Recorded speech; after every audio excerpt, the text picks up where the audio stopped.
오늘은 배우고 확신한 일에 거하라 라는 제목으로 하나님 말씀을 증거하겠습니다. 시간이 참 빨리 흘러가고 있습니다.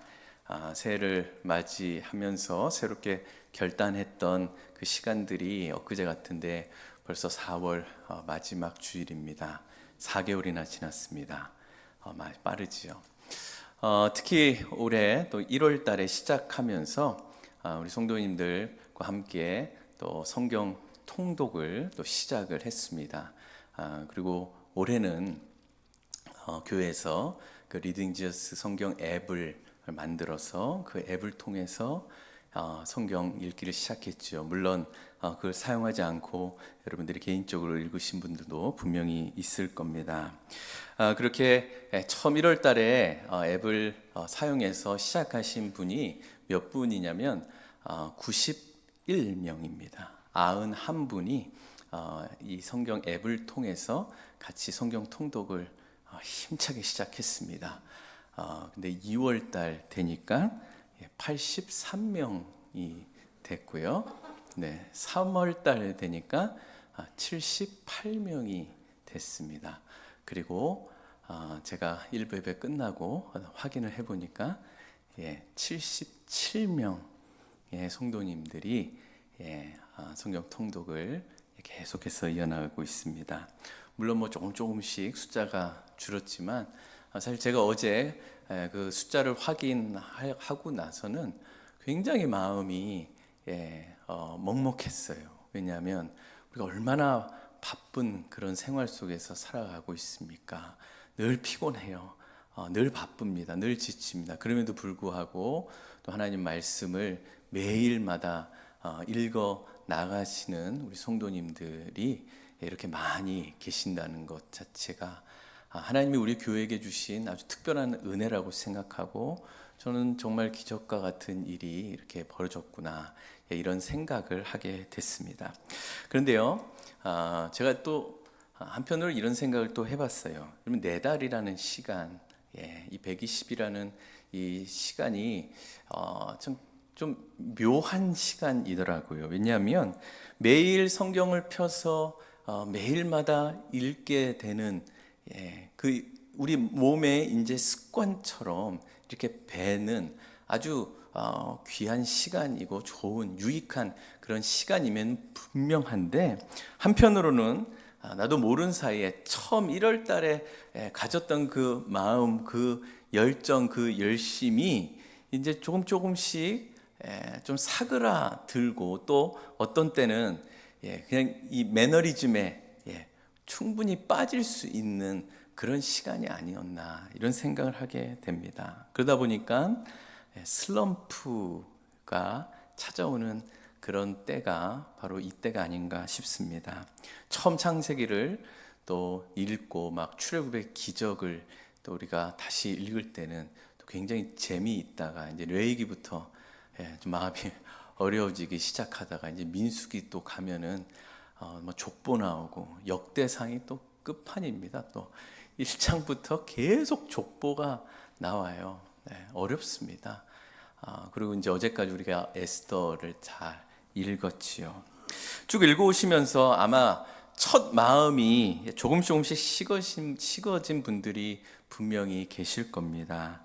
어느 순간부터 하나님의 음성을 듣기 위해 성경책을 피는 게 아니라 앱에 있는 동그라미 하나 이렇게 누르는 게 의무감이 되고 마치 오늘 하루의 숙제인 것처럼 느껴지는 그런 분들도 계실 겁니다.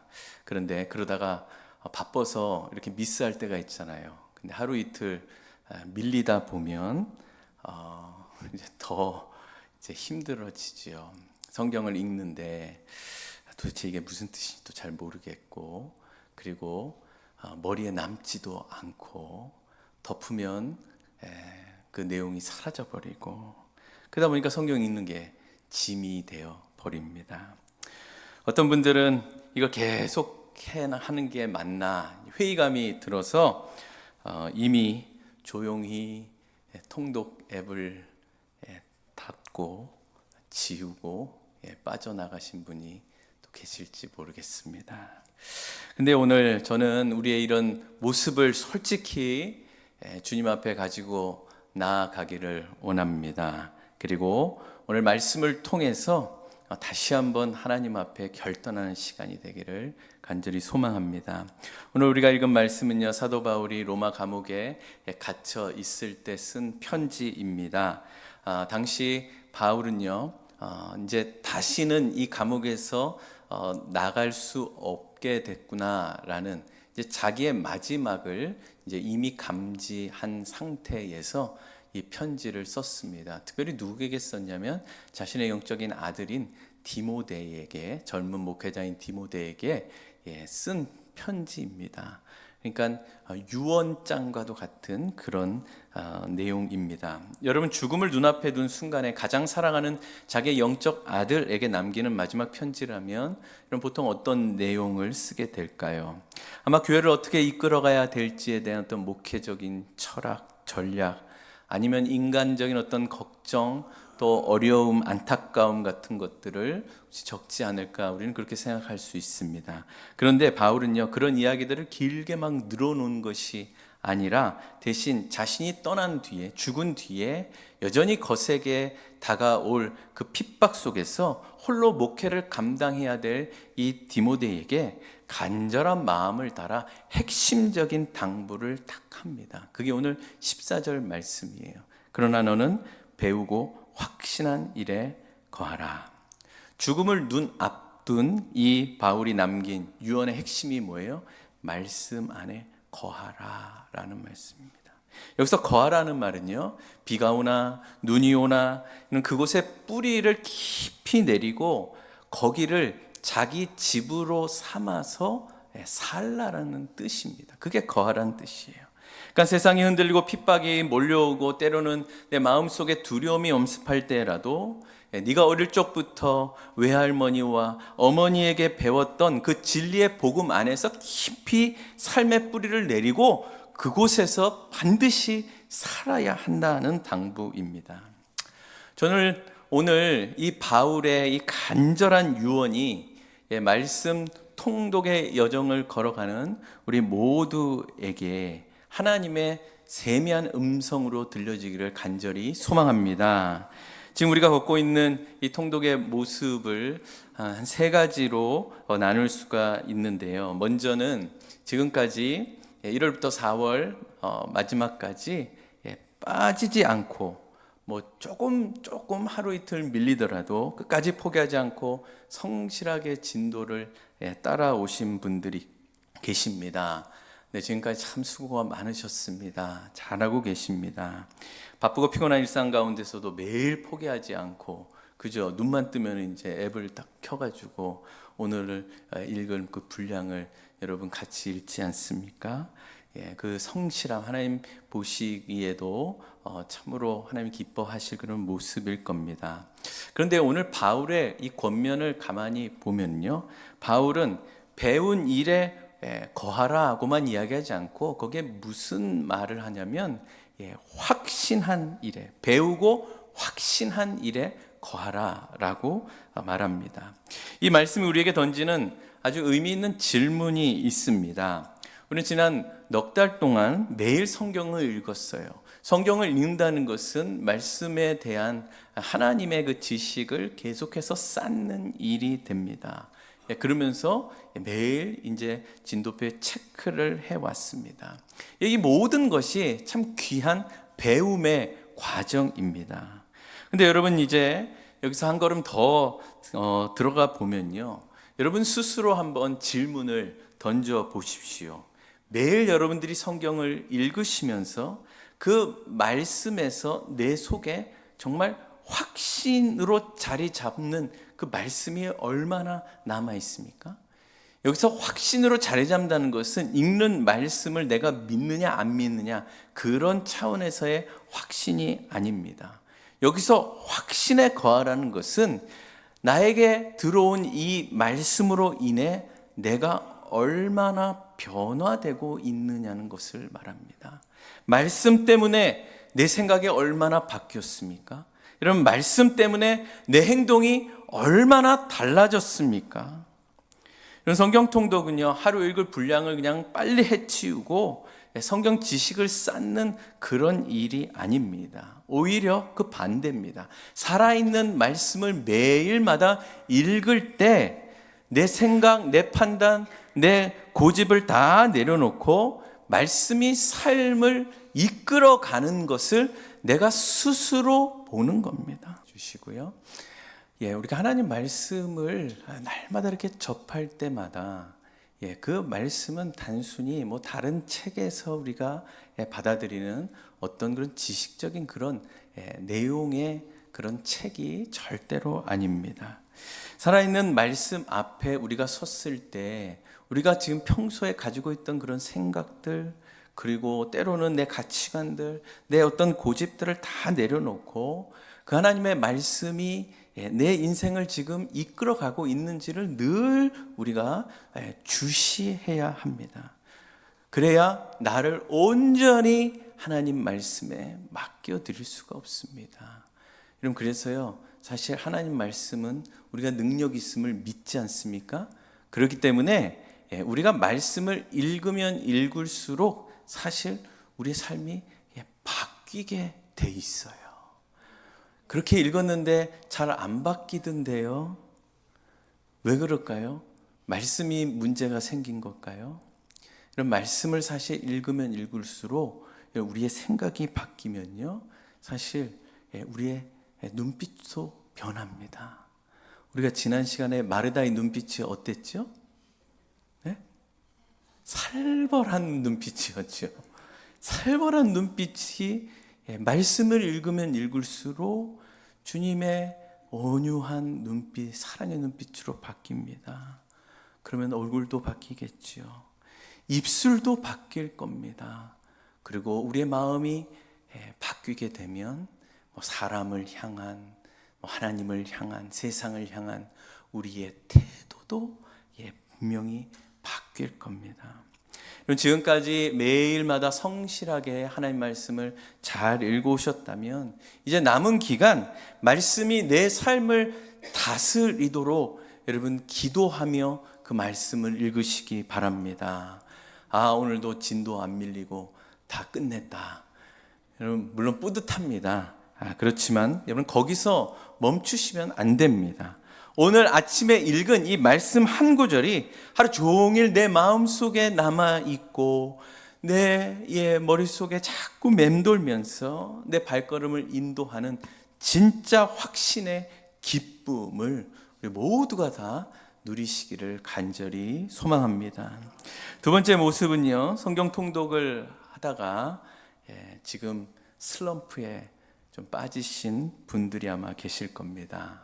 매일 포기하지 않고 열심히 읽고 앱을 사용해서 읽고 있는데 읽으면 읽을수록 이게 송이꿀처럼 단 게 아니라 이게 도대체 무슨 내용인지 눈에 잘 들어오지도 않고 까만 건 글씨가 분명한데 이게 잘 안 되는 그런 경우가 있습니다.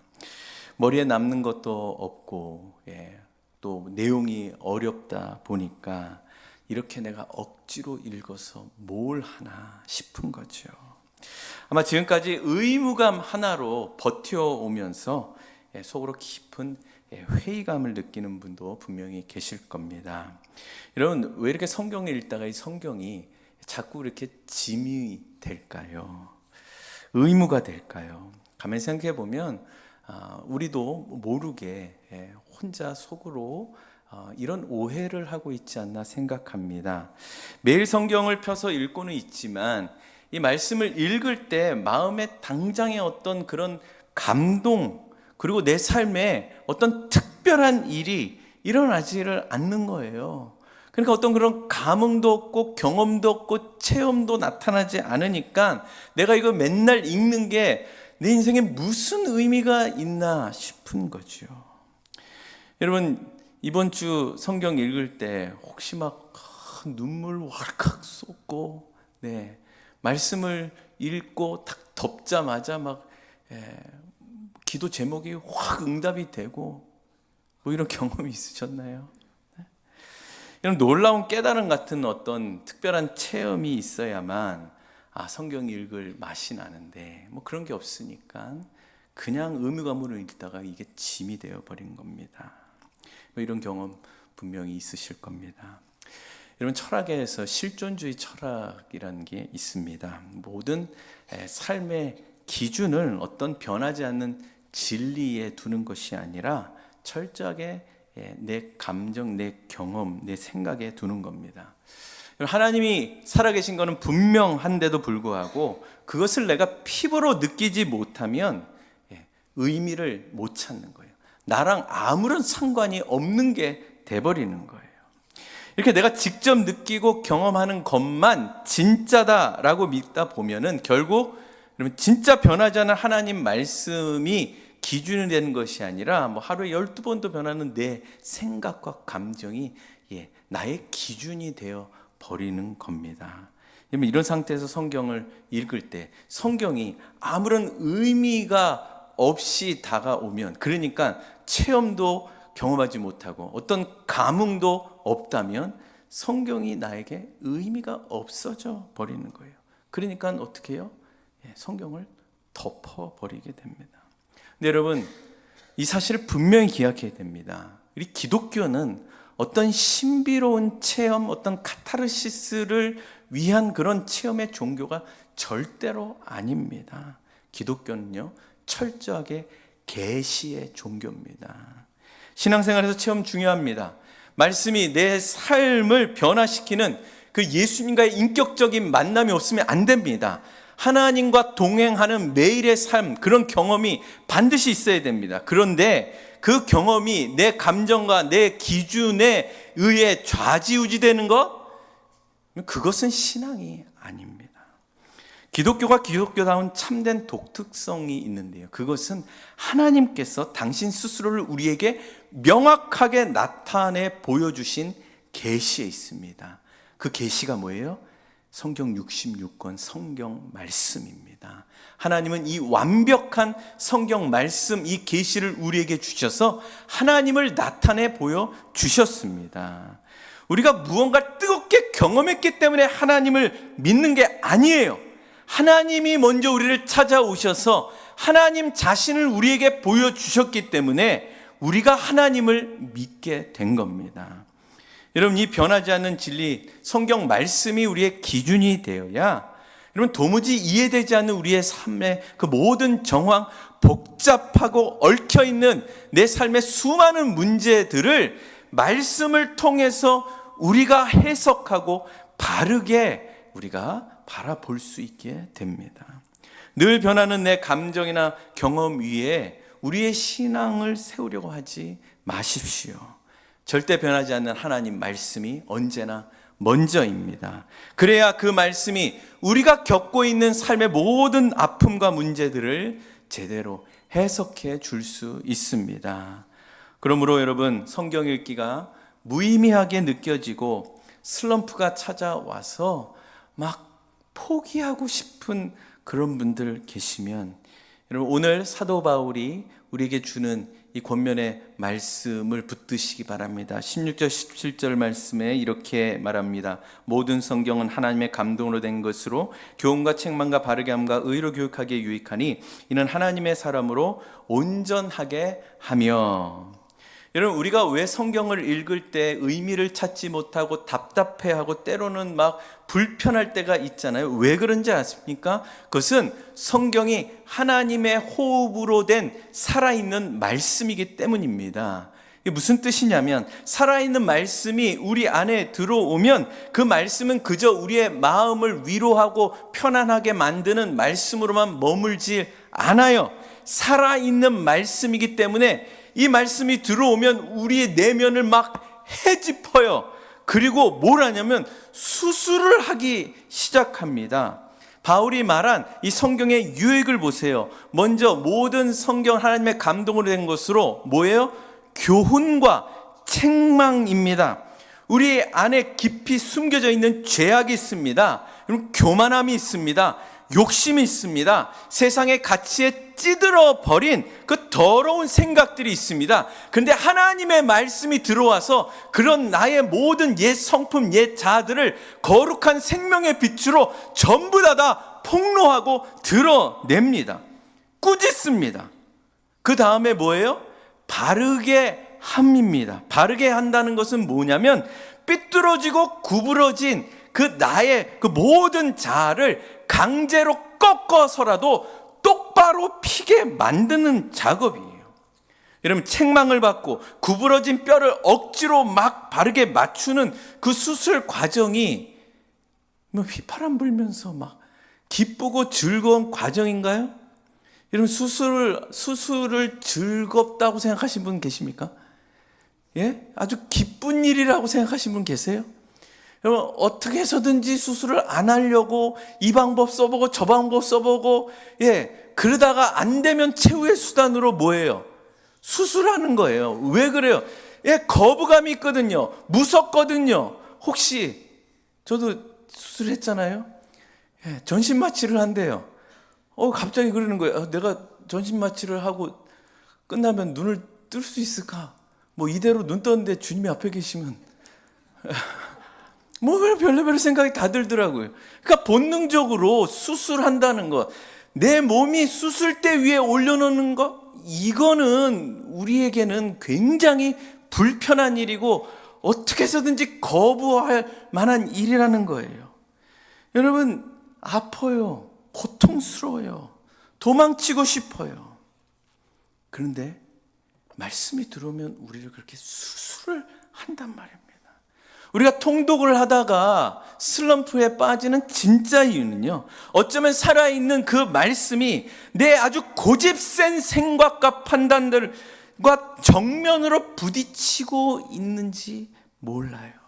말씀이 나를 찌르고요, 나를 수술대 위에 눕혀서 그 굳은 마음을 피고 도려내니까 당연히 아프고 힘든 거지요. 그러나 여러분, 성경 읽기가 답답하고 의미 있고 지루하게 느껴질 때, 여러분, 이때 우리는 포기해서는 안 됩니다. 왜요? 지금 하나님이 나를 만지시고 있는 그 시간이기 때문이에요. 그러니까 이렇게 생각해요. 하나님이 지금 나를 수술대 위에 눕혀놓고 지금 내 마음을 고치시고 계시는구나, 수술하고 계시는구나 하고 믿음으로 받아들이셔야 합니다. 당장 내가 지금 읽는 게 도저히 이해가 안 되고, 그리고 도저히 의미 없는 것 같아도 여러분, 그 묵묵한 시간을 견뎌내셔야 합니다. 그 시간은요, 나를 말씀 앞에 내어드리는 시간이에요. 내어드려야 하나님이 나를 만지십니다. 그럼 그 아픈 수술이 끝나고 나면 우리는요, 오늘 17절 말씀처럼 그 어떤 일에도 흔들리지 않는 하나님이 원하시는 온전한 사람으로 서게 될 줄 믿습니다. 포기하지 마십시오. 마지막 세 번째 모습입니다. 사실 오늘 제가 가장 마음이 쓰이는 그런 분들입니다. 진도가 걷잡을 수 없이 밀려가지고 이제 리딩 저스 앱을 삭제해 버리셨거나, 아니면 그냥 안 보이는데 그냥 저 구석택에 성경책을 탁 덮은 것처럼 포기하신 분들이 분명히 있을 겁니다. 바로 그런 분들을 향해서 사도 바울이 오늘 15절에 아주 놀라운 위로의 말씀을 주셔요. 성경은 능히 너로 하여금 그리스도 예수 안에 있는 믿음으로 말미암아 구원에 이르는 지혜가 있게 하느니라. 성경의 참된 본질이 뭔가요? 우리가 이토록 지금 3년째 성경을 읽고 있어요.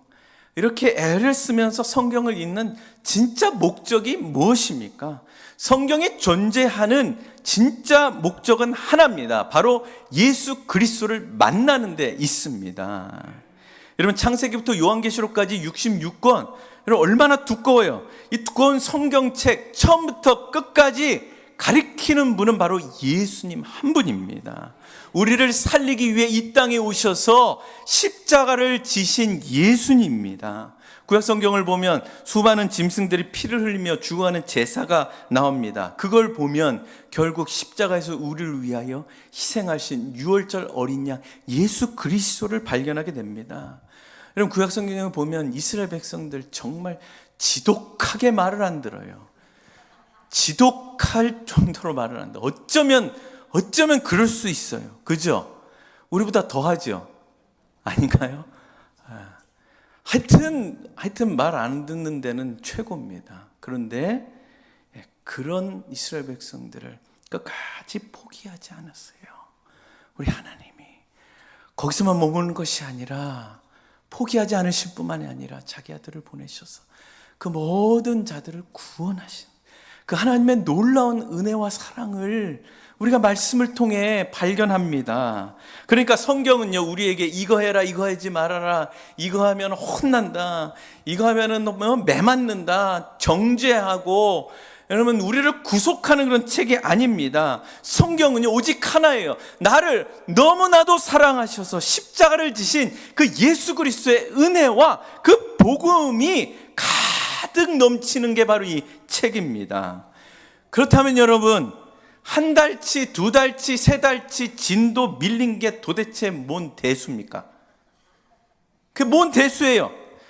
창세기를 펴가지고 읽어서 재밌다가 레위기에서 멈췄고, 그래도 양심 있으니까 신약 올 때까지 기다리자. 그래가지고 이제 마태복음 시작하면 또 막 읽다가, 난 스토리 너무 재밌는데 이제 막 서신서 들어가면은 서신서 싫어해. 이래가지고 또 덮어요. 여러분, 읽다가 말다가 읽다가 그게 뭔 대수예요. 여러분, 성경통독 누가 빨리 읽나? 여러분, 이제 앱으로 하니까 처음에는 목사님 누가 1등이고 2등이고 3등이고 왜 경쟁을 붙입니까? 제 순위 보셨어요? 제 뒤에 있어요, 제 순위는. 여러분, 남들처럼 진도 못 채우면 어때요? 너무 많이 밀려가지고 속상하고 포기하고 싶은 마음. 여러분, 오늘 다시 성경책을 꺼내 펴십시오. 성경은 예수님 만나기 위해 읽는 겁니다. 예수님 만나는 시간입니다. 그 짧은 말씀 속에서도 예수님이 나를 위해 희생하시고 나를 위해 모든 행하신 일들을 내가 눈으로 보고 그 본 말씀이 내 안에 점점 쌓여서 그 사랑이 커진다면 하나님이 보실 때 그 시간은 얼마나 귀하고 복된 시간이 되겠습니까? 그럼 여러분, 다시 시작하십시오. 여러분, 통독표에 그 빈칸 보고 낙심하지 마시고, 여러분, 나를 살리시려고 십자가 지신 예수님을 바라보시면 됩니다. 여러분, 예수님은 우리가 성경 읽기 이 진도표를 100% 다 채워야만 우리를 칭찬하시고 사랑하신 분이 아니에요. 진도가 많이 밀려서 부끄러운 마음, 그리고 나는 원래 하면은 한다는 사람인데 이거 아예 못할 거면 나는 시작도 안 해. 이럴 수 있잖아요. 여러분, 예수님 만나야 삽니다. 말씀을 통해서 예수님 만나도록 하나님이 계시를 주셨어요. 말씀 없이 예수님 못 만나요. 이 말씀 속에 우리의 구원이 있어요. 그래서 매일마다 말씀을 읽어서 하나님이 나를 얼마나 사랑하시는지, 예수님의 그 희생이 얼마나 가치 있는 것인지, 오늘도 말씀을 통하여 성령 하나님께서 나를 진리로 이끌어 주시는지를 우리가 발견하고 깨달아야 합니다. 그럼 여러분, 주님은 우리의 모든 것을 다 받아주실 수 있으시기에 이런 성경을 다시 펴시기 바랍니다. 성경은 하나님이 우리에게 주신 최고의 선물입니다. 그래서 17절 말씀처럼 이 성경은요, 모든 선한 일을 행하기 위한 그 능력을 갖추도록 우리를 만들어 주십니다. 여러분이 어둡고 험한 세상을 넉넉히 이겨낼 그리스도의 강한 군사로 세우기 위해 하나님이 우리에게 주신 최고의 선물이자 우리의 영적 생명줄입니다. 여러분, 4월 마지막 주에 다시 한번 이 말씀의 신발끈을 단단히 묻고 우리 다시 힘차게 달립시다.